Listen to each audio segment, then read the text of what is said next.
Mayer y la revista Concordia. La revista Concordia empieza a publicarse en 1928 y antes les voy a dar una semblanza de Dora Mayer. Ella nacida en Hamburgo, Alemania, es traída por sus padres a la edad de 5 años. Su padre ya antes había venido acá al Perú y en su regreso a Alemania contrae nupcias con su prima y luego le comenta ya a su esposa de que tiene una hija. Y juntos van nuevamente a Alemania y traen al Perú. Ella es educada íntegramente por su madre, llegando a ser una entusiasta investigadora autodidacta. En aquella época las mujeres no tenían acceso a la educación, solo menos la universidad. Entonces ella llega a ser una entusiasta, llega a ser hasta 1909. Posteriormente se dedica a las letras, filosofía, llega a ser escritora, periodista. Su actuación empieza a inicio del siglo XX y colabora con periódicos como El Indio. Este periódico es defensor de los intereses y puntos de vista sobre la sociedad peruana en el diario El Comercio. En este diario labora por un periodo de 50 años. También colabora con la prensa, La Crónica en el 40, El Tiempo, El Amauta, que es de José Carlos Mariátegui, Labor, El Callao, El Oriental, que es una revista china. Sus inquietudes literarias se fueron orientando especialmente a la protección de la población indígena. Ella, cada vez que viaja, adentra más hacia los problemas indígenas que en aquella época eran explotados, maltratados. Su interés empieza a querer saber un poco más del asunto, frecuenta la Universidad sobre todo de San Marcos. Es ahí donde ella conoce a Pedro Zulen y luego los estudiantes también, la inquietud, hay un movimiento de inquietudes por lo que pasa en el interior del país y deciden formar el movimiento indigenista. El movimiento lo lleva a cabo sobre todo 3 personas principales, Pedro Zulen y Capelo. Joaquín Capelo.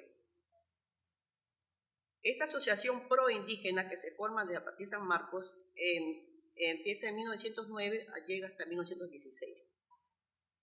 Ahora, se van agrupando, integrando más personas y podemos, entre los nombres destacados, José Larriba Agüero, Francisco Tudela y Varela, Víctor Andrés Belaúnde y Óscar Miró Quesada. Es a través de Óscar Miró Quesada que se logra tener hijos, pero que van con enseñanza para que los padres los transmitan a sus hijos. Los colaboradores, como les decía, acá les voy a dar algunos nombres, como Angélica Palma, Carlos Concha, el poeta, Abigail Lozano, Federico Bolaño, Miriam, hay algunos que solamente firman con nombre, María Negro Mungarte y Mateo Camacho Higüeño. Ella también escribe y en una de las páginas tiene un tema que dice características de algunas mujeres. Entonces, he notado que es interesante comentar la opinión que ella tiene de algunas mujeres, como las escribe ella, y resaltando las virtudes de las mujeres más destacadas del país en aquella época. Por ejemplo, la Angélica Palma, ella dice: exquisitez tradicionista y atractivo femenino. De Juana Alarco de Dahmer, ella coloca enérgica, activísima, pone, y conciencia de responsabilidad moral. La revista Concordia es instructiva y el fin es despertar la identidad nacional y abogar por la calidad de vida saludable de las personas. También ella comenta entre las mujeres destacadas a Miguelina Costa Cárdenas, valor y poder de iniciativa. Recuerden que con ella es que forma la revista Crítica. Luego también habla de Elvira García. Acá ella pone aculturación propia y entusiasmo por el adelanto de su sexo, ¿no? Así es. Con cariño destaca la figura de Pedro Zulen, como le decía. Pedro Zulem también aparece un discurso de Pedro Zulem que está dedicado a los indígenas, el Chucuito en Puno.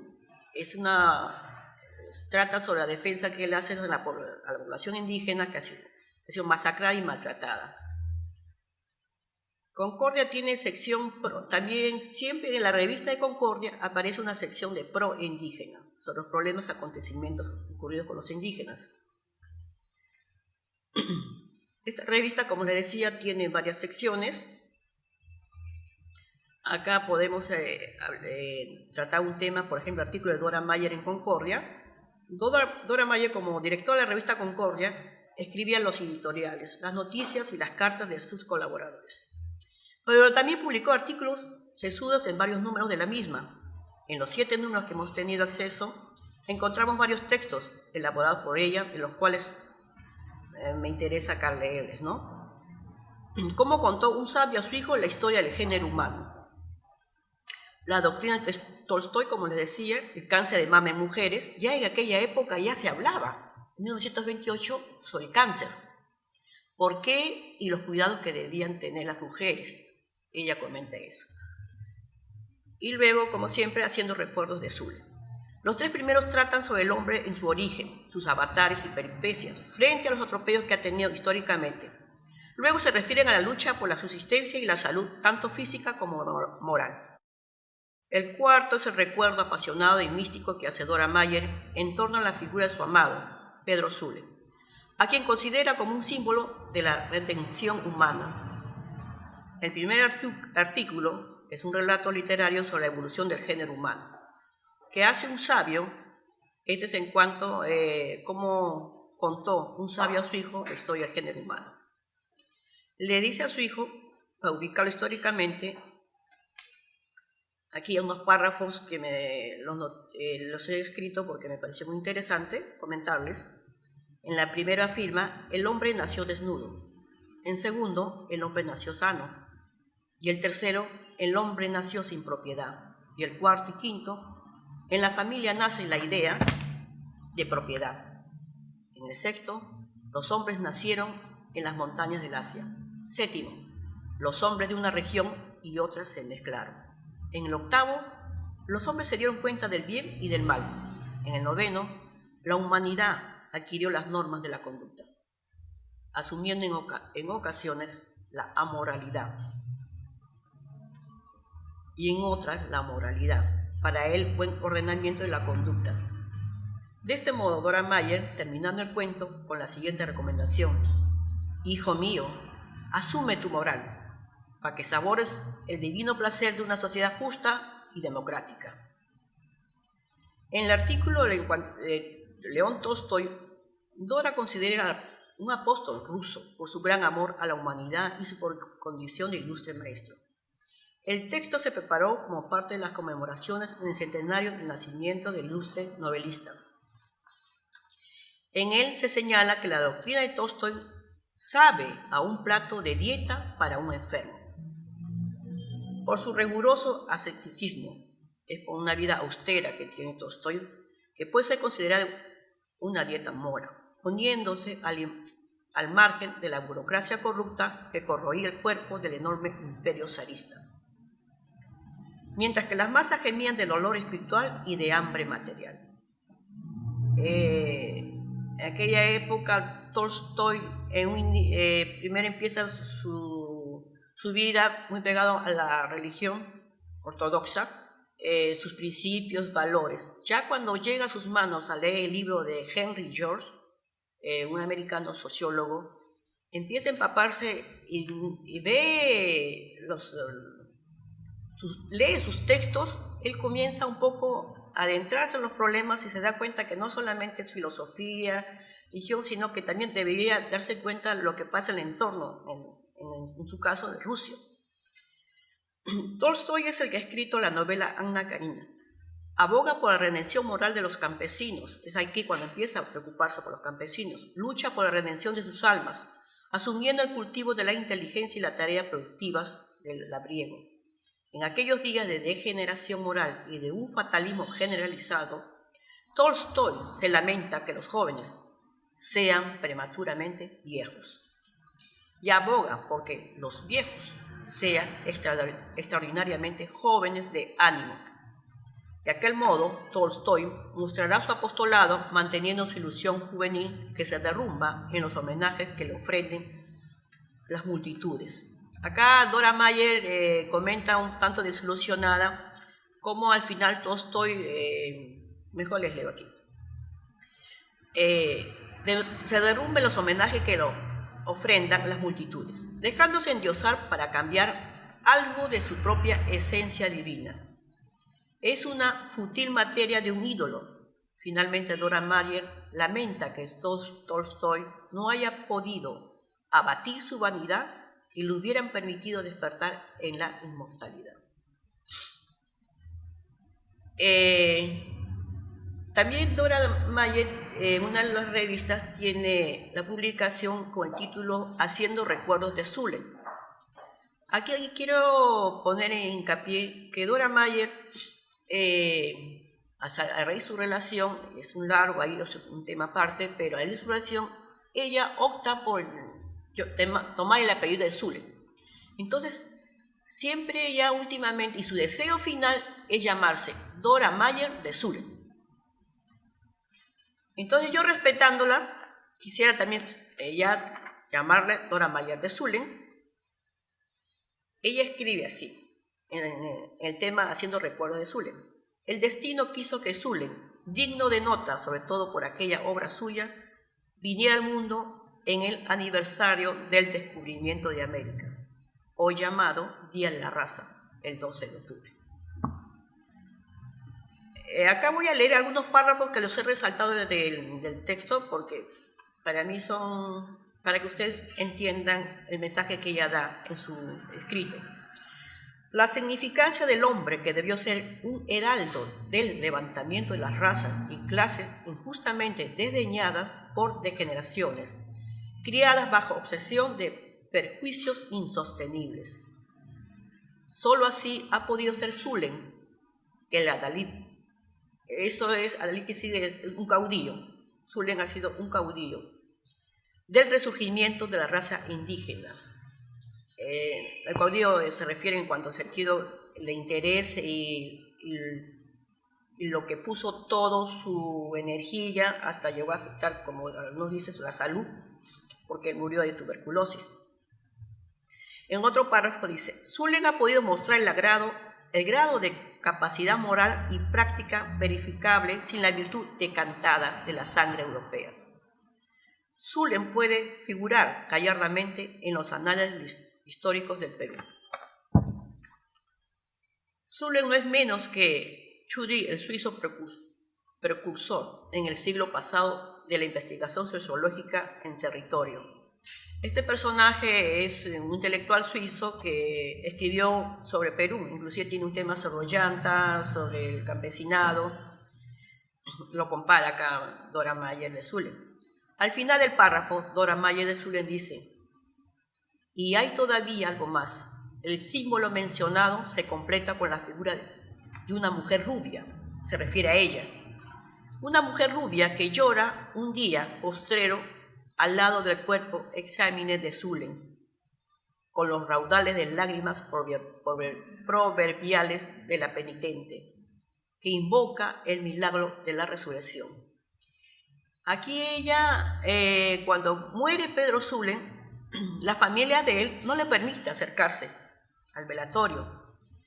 Ella insiste tanto que al final la madre acepta y ella, todo el mundo a la expectativa de ver la reacción de ella, entonces ella muy compungida se acerca al ataúd y bueno, pues la pobre ahí, su amor de tantos años, muerto, y lo cual había bastante oposición familiar y aparte él también no la rechazaba, pues, ¿no? Bueno, también quiero hacer hincapié que en esta revista también tiene secciones en las que dice, en el título pone de todo un poco, frases históricas, ¿no? Por ejemplo, dice una parte, los laureles miliciares me quitan el sueño. Y acá ya pone a quién pertenece, y así tiene varias frases siempre con el tema proindígena. Por ejemplo, en una de las páginas de la revista, 2 latifundios menos por año. Como les digo, también hay cuentos para niños. Por ejemplo, tengo una que es Los 3 animalitos. La forma de redactar, de comentar, para que los niños sepan cómo nacen, cómo pueden nacer las personas, pero a través ella lo grafica de los pollitos, ¿no? Como los pollitos. La siguiente revista de Concordia, en las editoriales que ella lo escribe, tiene el ejemplo de España, y así sucesivamente. Yo he llegado a encontrar 8 números. Hay una que no logro ubicarlo, pues ahorita en todos los sitios que he recurrido, pero tengo la esperanza de en algún lado encontrar. Ahora, esta revista al final tiene publicidades, como por ejemplo, tiene acá, no sé si ahí la pueden ver, de la fotografía artística de Fernando Sinfón, ¿no? Pone en la calle, en Puno, 386, que es el centro de Lima. Publica acá su estudio, una especie de publicidades, el puerto, Sanje, y luego diferentes chifas, sobre todo, ¿no? Restaurantes, le llaman ellos, en la calle Zavala, el teléfono, y luego ponen importadores. Y luego en la línea ya finales de esta publicidad ponen qué es lo que ofrecen: té, arroz. Ahora fíjese, pues ofrece té, arroz, cohetes, almidón. Esta es una tienda, ¿no? Luego un gran restaurante y así sucesivamente. Como podrán ver, ella es una persona en la cual se les debe considerar un periodista, porque trabajó en el comercio 30 años, tiene muchas publicaciones, muchas por salir a la luz. Es una persona que luchó, una de las primeras mujeres, yo diría, que mostró interés y escribió sobre lo que sucedía en el Perú, sobre todo con los campesinos, que eran explotados, vendidos a veces, porque les ofrecían trabajo, luego era llevado y les ofrecían que para vivir en determinados sitios donde ellos le daban, pues tenía que adquirir alimentos, utensilios de aseo, eso, y les daban unas tarjetas que tenían valor, y cuando querían pagar pues era el doble, el triple, total eran esclavos al final. Eso eran denunciados. Deberíamos considerar a Dora Mayer de Zulen una periodista, una de las primeras periodistas. Ese es mi aporte con esta revista. Gracias.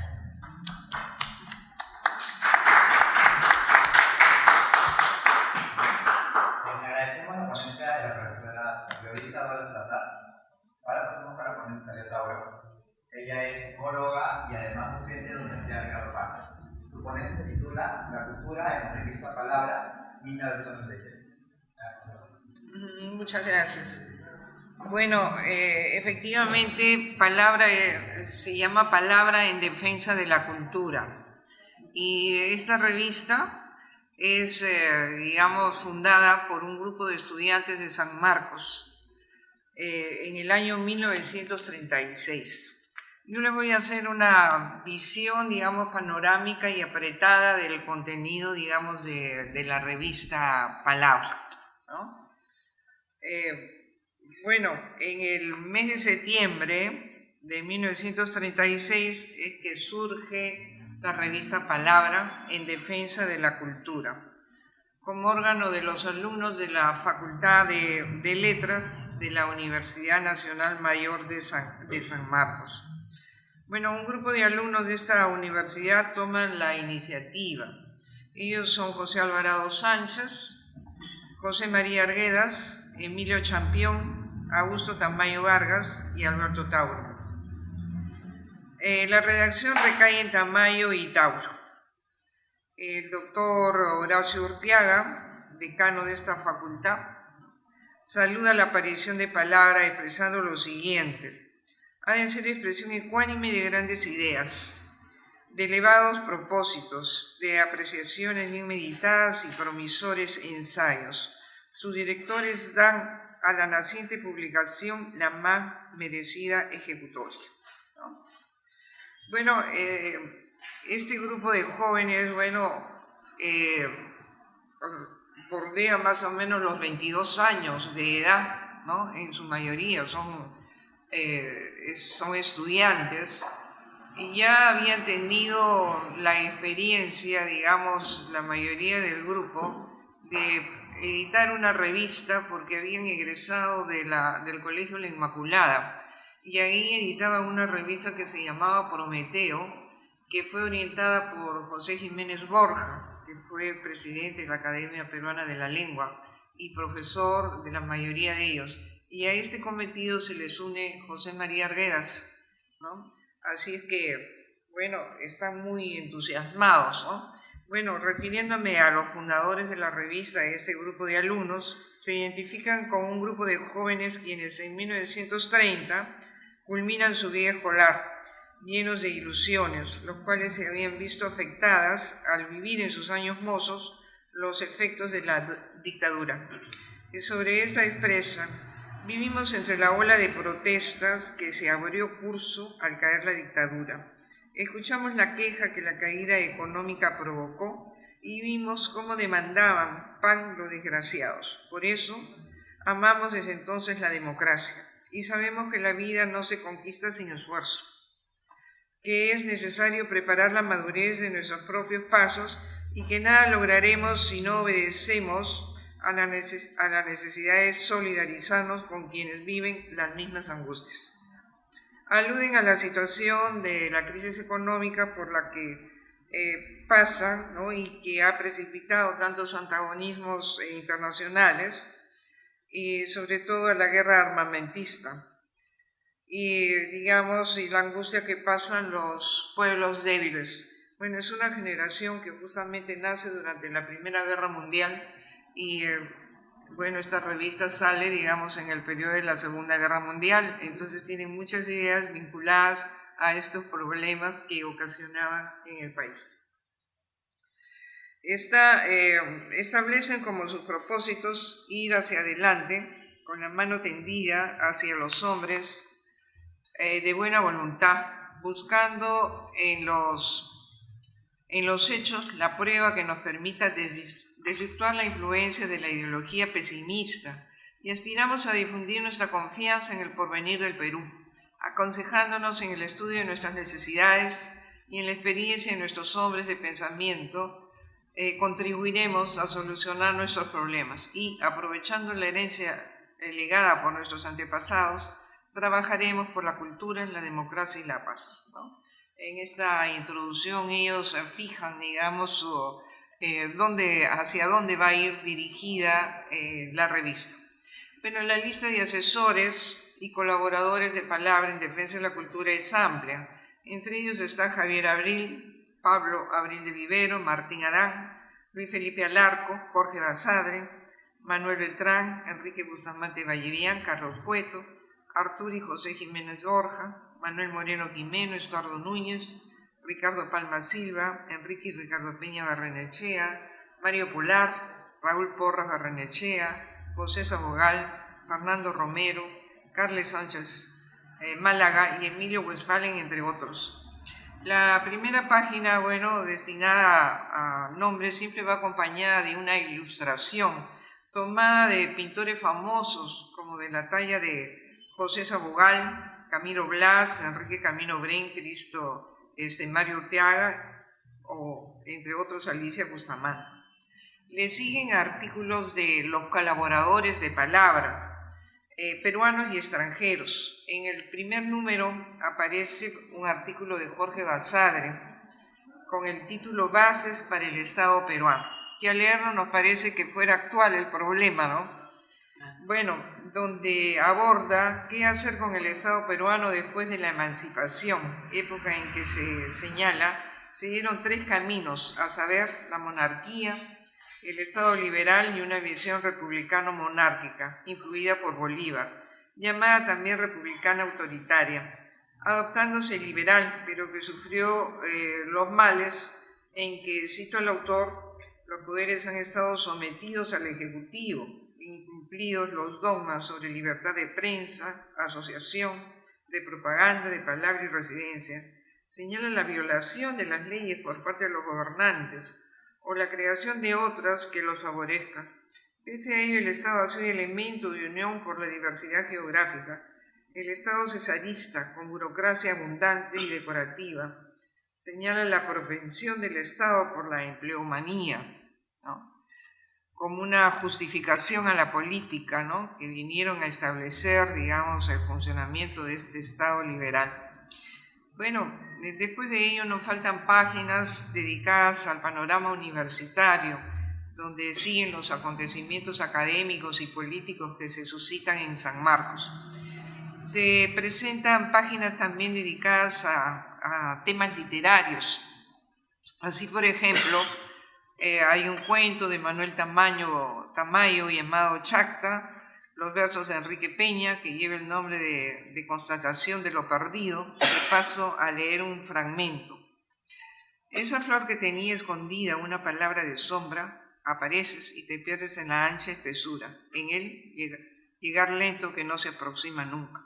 Los mismos silencios y los mismos árboles que amas la soledad, o cuando se ilumina de improviso esta bóveda antigua. Amor que eres siempre el mismo, hablemos solo de ti y de mí, o si tú quieres solo de mí y de ti.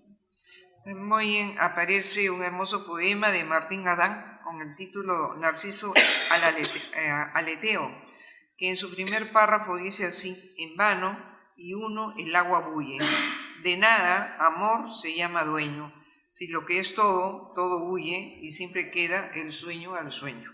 ¿No? Bueno, en el mismo número escriben sobre Henry Barbius, Augusto Tamayo, Alberto Tauro y poemas de Alejandro Manco y Manuel Moreno Jimeno. Tamayo titula su párrafo Henry Barbius, hace un año que Francia perdió una gloria literaria. Se refiere a lo siguiente, y cita al autor: la obra de Barbius, densa y multiforme, encierra un hondo contenido, y entre la desnudez de los campos nevados su palabra ha tenido un gesto y una rebeldía. Alberto Tauro, en elogio a Henry Barbius, dirá: tempranamente inspiró un tipo de periodismo que se caracterizó por lo incisivo, por lo mordaz y hasta con lo escandaloso, si se quiere, pero él adiestró la sincera objetividad que siempre dio a sus palabras, y a través de él supo ver el individualismo, la malevolencia, el vicio y la perversidad que se estereotipan en los rostros de estos hombres que viven para sí y que logran para su propio provecho la energía de los demás. José María Arguedas presenta un artículo en el mismo número en el cual describe cómo viven los mineros en el Cerro de Pasco, y que cita un párrafo refiriéndose a la descripción que hace de los mineros. Sus caras no son blancas ni cobrizas, no parecen ya indios ni mestizos, son del Cerro de Pasco, están moradas, no tiritan, ni hablan, doblados sobre el fango negro, encorvan en silencio. Los pantalones de ambos están harapientos y dejan ver la carne amoratada. Sus sacos de caqui, decoloridos, dejan de ver por varias roturas una camisa ennegrecida por la suciedad. Y más adelante continúa: sus pupilas son rojas, están irritadas y lagrimosas. De sus ojos deformados por la carne roja sale una mirada indiferente, opaca. Sin duda que le impresiona la apariencia de los mineros y la desconfianza que muestran cuando se aproxima a conversar con ellos, pero al disminuir su actitud les permite observar su forma de vida y puede dialogar sobre sus dificultades. En el mismo número, tal como ocurrió con los anteriores, no falta el comentario de libros y revistas de la época. El segundo número aparece en octubre de 1931. En él hay un hermoso óleo de Camilo Blas con el nombre de Callejón Limeño que sirve para ilustrar la portada. Colabora en este número Meyer Shapiro, crítico de arte norteamericano, que ofrece un artículo sobre bases sociales del arte que fuera traducido por Manuel Moreno Jimeno. Shapiro dice: el arte está ligado fundamentalmente a las condiciones de su propio tiempo y lugar.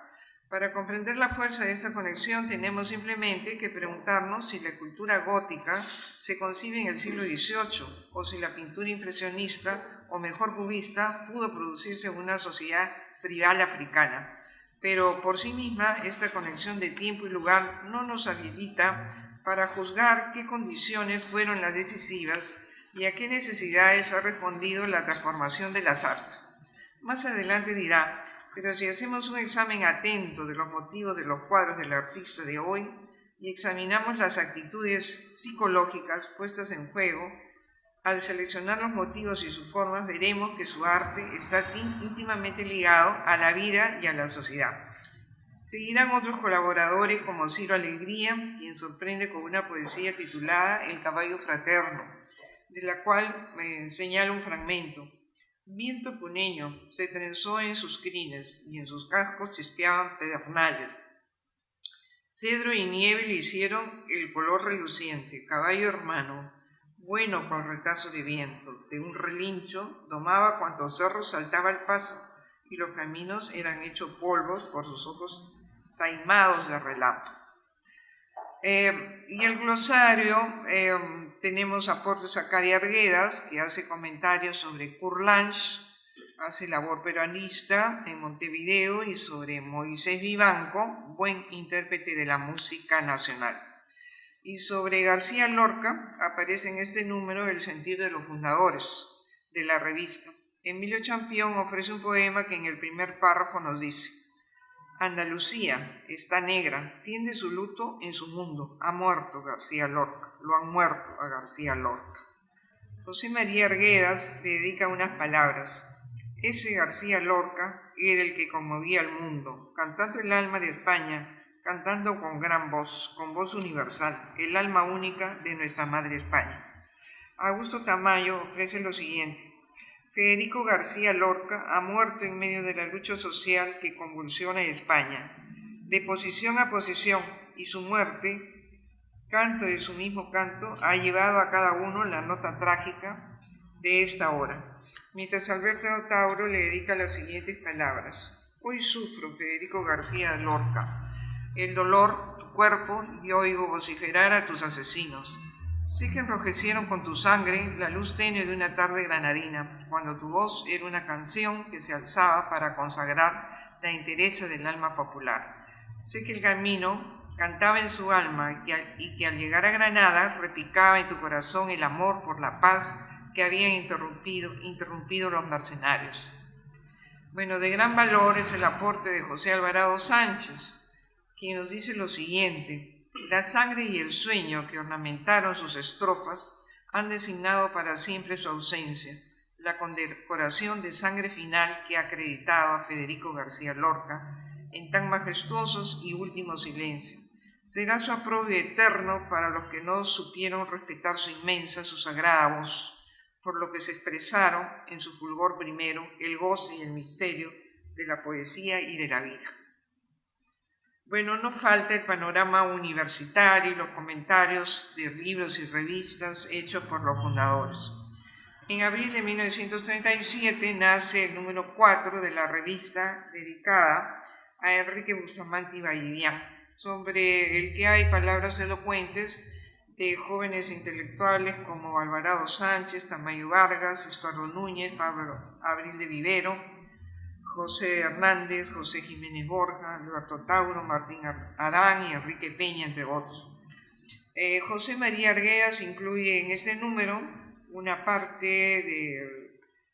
del cuento que se llama El Despojo, que forma parte de Yaguar Fiesta, y Alberto Tauro escribe un ensayo sobre defensa del indigenismo. El penúltimo número, el 6, aparece en julio de 1944, después de un tiempo largo de silencio. Desde la primera página se vislumbra la influencia que tuvo la Guerra Mundial en los intelectuales.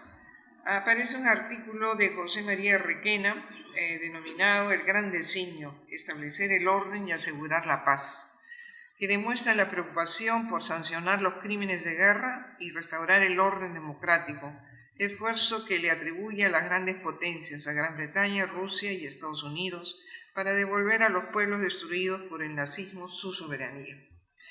El mismo tema recibe la contribución de Tauro en Perú en 1945, quien sugiere medidas preventivas contra el fascismo internacional invoca la unidad nacional e insta a tomar en cuenta la lección universal.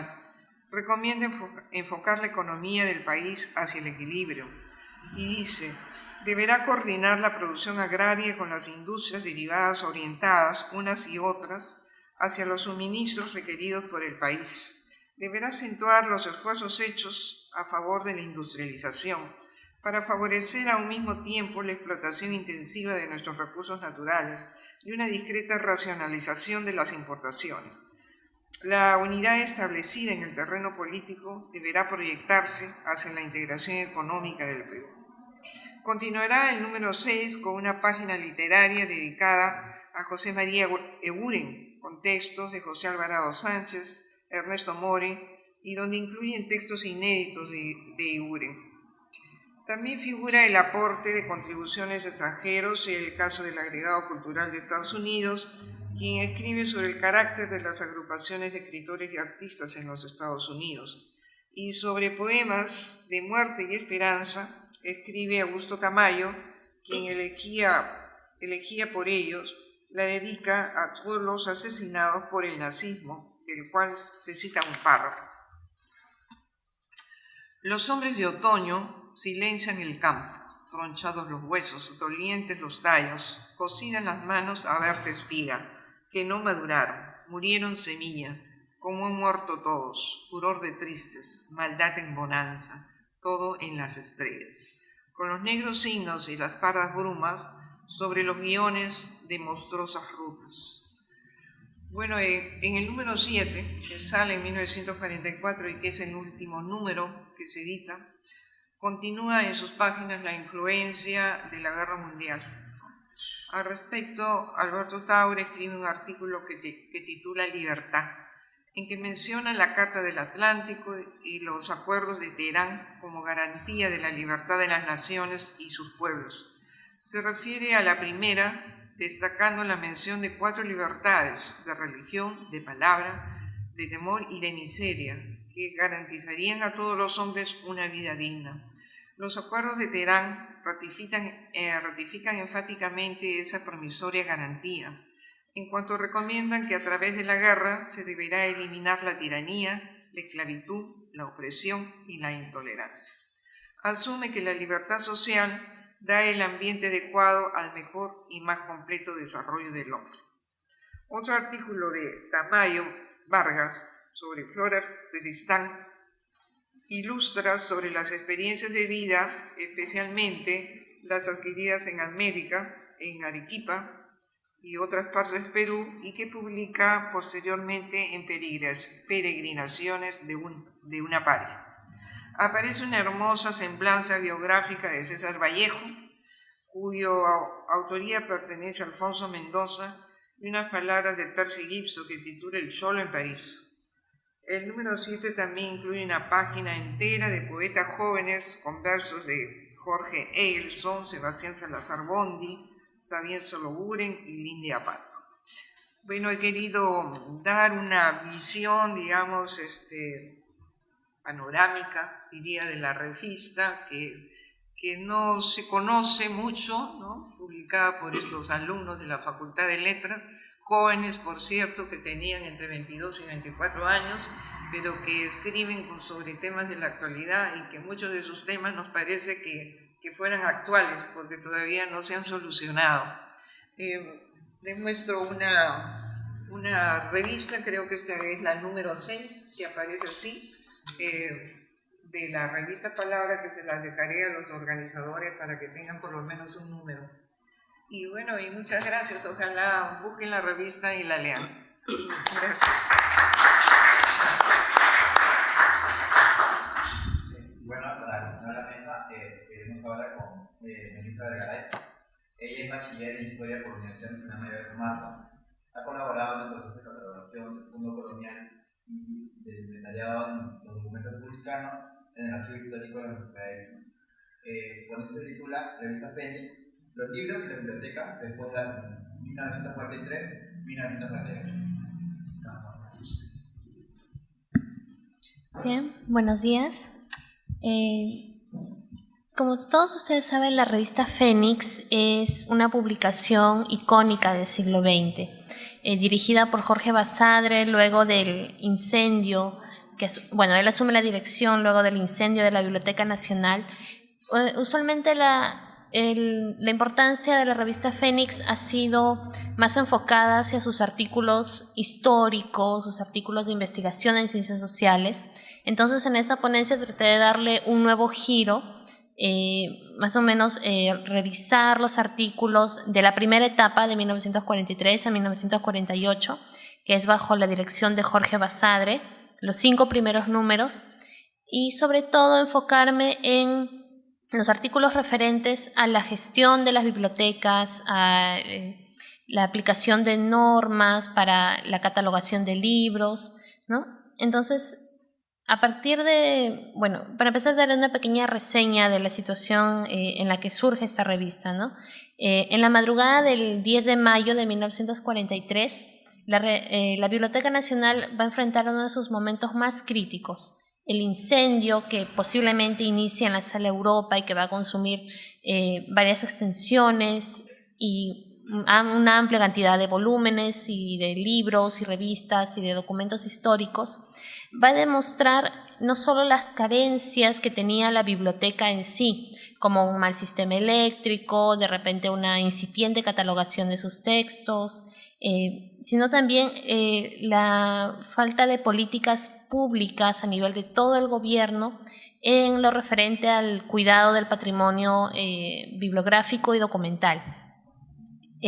Luego del incendio, se nombra director a Jorge Basadre, quien empieza la tarea de reconstruir toda la biblioteca, ¿no? Volver a construir el local, recuperar la cantidad de libros y volúmenes que tenía anteriormente.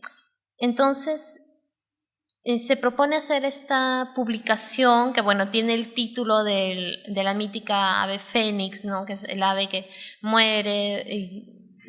se consume en el fuego, pero vuelve a renacer de sus cenizas, ¿no? Es un título bastante optimista por el futuro de la biblioteca. Por la forma en la que se va a publicar los artículos referentes a la gestión de bibliotecas, a la normatividad en catalogación de libros y temas afines, podemos entender que la preocupación que va a tener Jorge Basadre es: si esta tragedia, el incendio, le pudo pasar a la Biblioteca Nacional, que se supone es la principal biblioteca del país, que era conocida a nivel de todo Sudamérica, era un referente para la cultura del país, entonces, ¿en qué situación no estarán las bibliotecas del interior del país o otras bibliotecas públicas, ¿no? Entonces, ya en el primer número, que sale en 1944, la revista va a mencionar sus temas, ¿no? Bibliografías, biobibliografías, que es muy común, ¿no? Tener un autor y publicar todas las obras, artículos y libros que ha publicado a lo largo de su vida.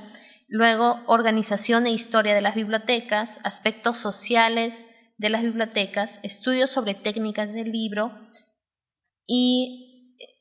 ¿Técnicas del libro? Sí.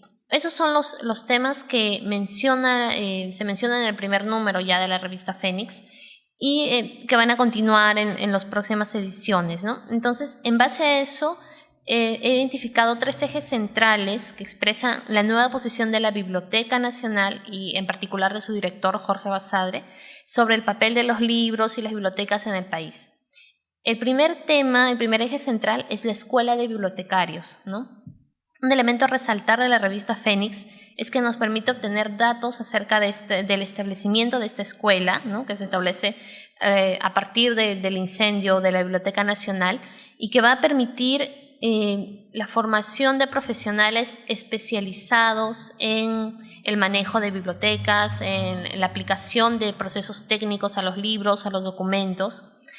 Y uno de los artículos tal vez más representativos de este tema es el publicado, el que se denomina Terminación y Comienzo, discurso del doctor Jorge Basadre, director de la Biblioteca Nacional.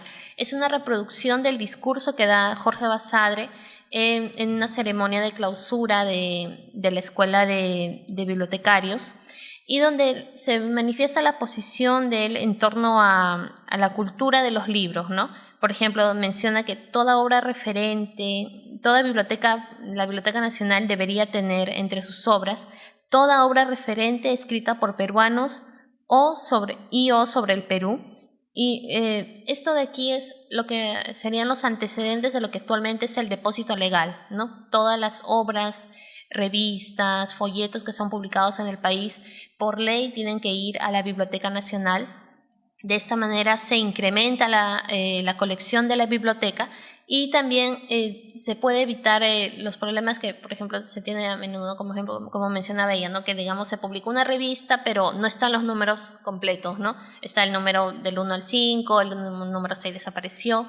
Entonces, la base del depósito legal de esta ley, que se va a implementar recientemente, es lograr que todas las publicaciones en el país estén en la Biblioteca Nacional y que la Biblioteca Nacional sea custodia de la producción literaria, en ciencias sociales, en ciencias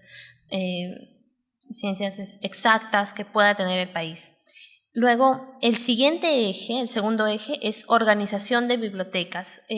Uno de los rumores que corría luego del incendio de la biblioteca es que como se iba a empezar un proceso de catalogación de todas las obras, de todos los manuscritos, de todos los volúmenes, y había posiblemente malos manejos entre el personal de la biblioteca, lo que sería la desaparición de libros.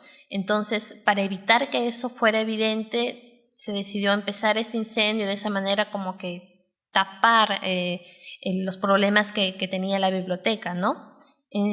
La revista Fénix va a publicar numerosos artículos referente a eso, ¿no? Hay artículos sobre el sistema de clasificación decimal, tenemos sugerencias para bibliotecas públicas, para bibliotecas escolares, para bibliotecas incluso infantiles, ¿no? Luego también hay artículos referentes, uno que me pareció muy interesante es el artículo referente a la formación de los bibliotecarios en la Biblioteca del Vaticano, ¿no? Pone una comparación de cómo se van formando el personal que va a atender al público, el público básicamente religioso que va a consultar la Biblioteca del Vaticano. Y el tercer eje sería la cultura del libro, ¿no? Lo referente a la gestión pública en torno a los libros. Se publica un compendio de artículos que escribió José Carlos Mariátegui en la Revista Mundial en los años 20, y es titulado El libro, problema básico de la cultura peruana, ¿no? Y creo que ese artículo es vital en la manera de entender cómo la revista Fénix pone una visión crítica de la deficiencia en políticas públicas, en la gestión del Estado, para mantener una adecuada cultura de protección, no solo de protección del patrimonio, sino también de difusión de la bibliografía, ¿no? En septiembre de 1947 la biblioteca reabre sus puertas ya en su sede de Abancay, pese a que se forma una comisión por parte del Ministerio de Educación y el gobierno